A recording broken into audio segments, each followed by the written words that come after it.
Una preocupación que mantenemos en el Gabinete de Seguridad respecto a una decisión próxima, en las próximas semanas, de la Suprema Corte de Justicia de la Nación respecto a la prisión preventiva de oficio.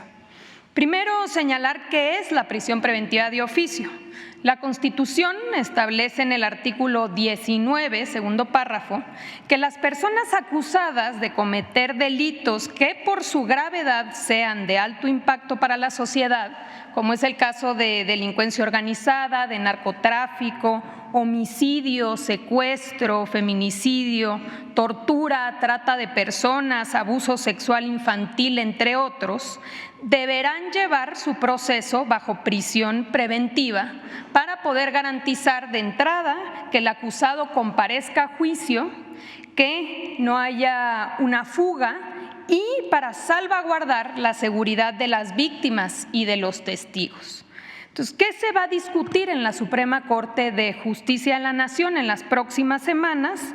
La Suprema Corte está proponiendo invalidar el artículo 19 constitucional y ordenar a todos los jueces del país inaplicar la prisión preventiva de oficio.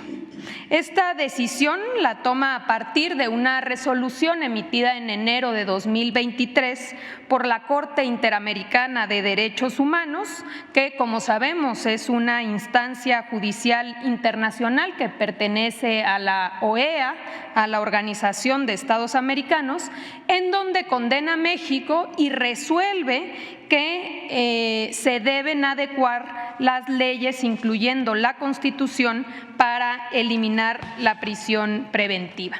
Aunque esta resolución por parte de la Corte Interamericana en realidad obliga a todo el Estado mexicano en su conjunto, la Corte atrajo la sentencia oficiosamente para interpretarla y ordenar unilateralmente cómo México debe darle cumplimiento sin que se tome en cuenta a otras instituciones. Una obvia sería el Congreso de la Unión, quien debería analizar la posibilidad de estas modificaciones.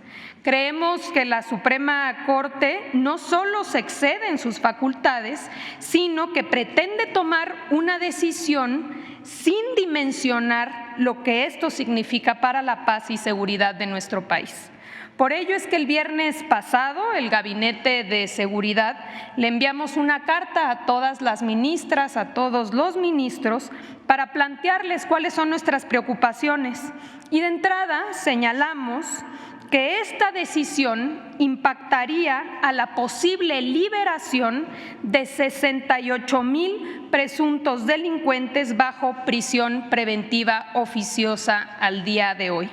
Estamos hablando de 11,640 acusados de homicidio, 7,150 acusados de secuestro, 5,617 de violación, 4,013 de narcotráfico y narcomenudeo, 3,800 de portación de armamento y explosivos, 1,405 de feminicidio, 1,273 de abuso infantil y corrupción de menores y 405 por delincuencia organizada. Aquí podemos ver los principales estados que se verían afectados por esta decisión. Destaca el Estado de México, donde hay 21,718 personas en prisión preventiva oficiosa.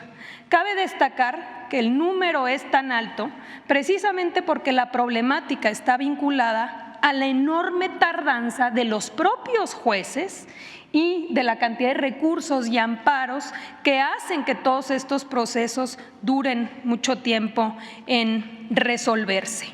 Ese asunto debe atacarse por el propio Poder Judicial, la enorme tardanza de los procesos y las resoluciones.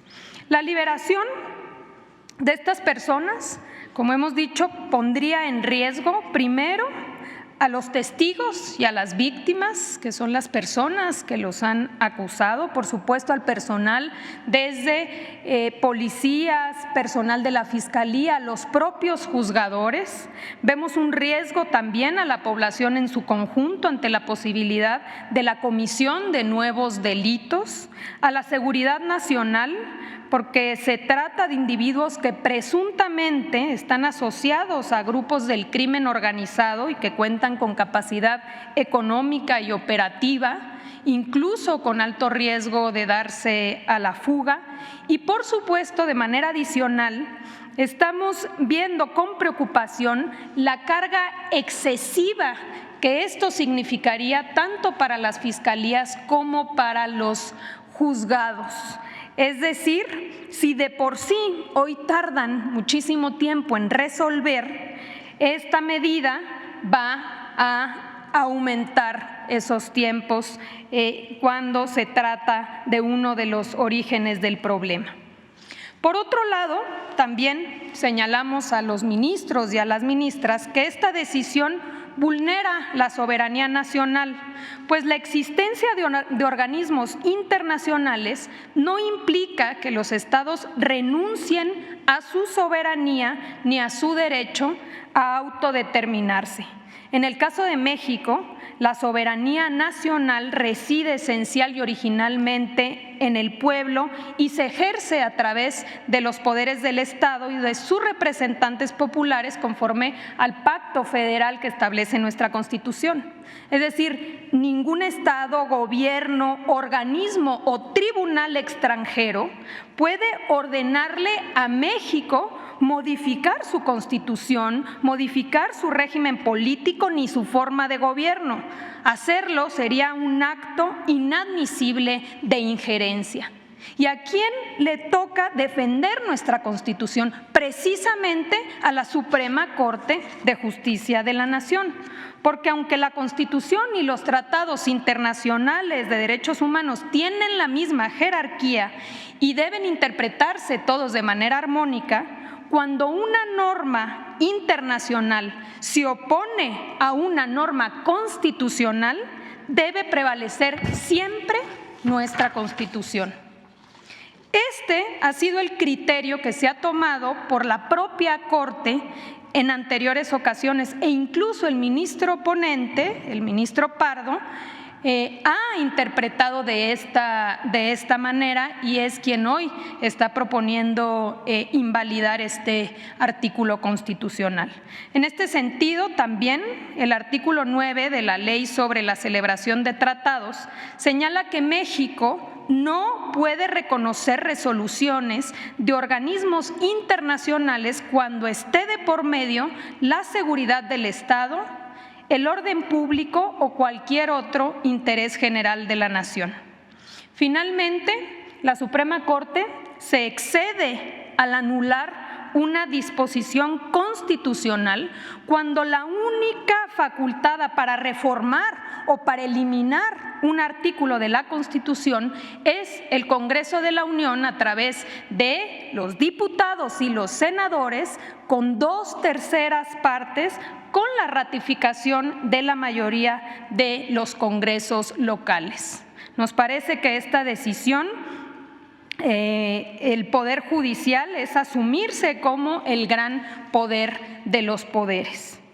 Ya por último, queremos alertar que diversos juzgados federales han ido aún más lejos, porque sin que la Suprema Corte de Justicia se haya pronunciado sobre este tema, el Pleno de la región Centro-Norte, que comprende 18 estados, emitió ya una jurisprudencia que ordena a todos los jueces de estos 18 estados a conceder suspensiones de amparo que promuevan las personas que tienen órdenes de aprehensión precisamente por delitos que ameritan prisión preventiva oficiosa. Eso en cumplimiento de la sentencia de la Corte Interamericana. Es decir, los juzgados penales se le adelantaron ya a la Suprema Corte de Justicia de la Nación decidiendo unilateralmente un asunto que todavía no está resuelto por el Estado mexicano.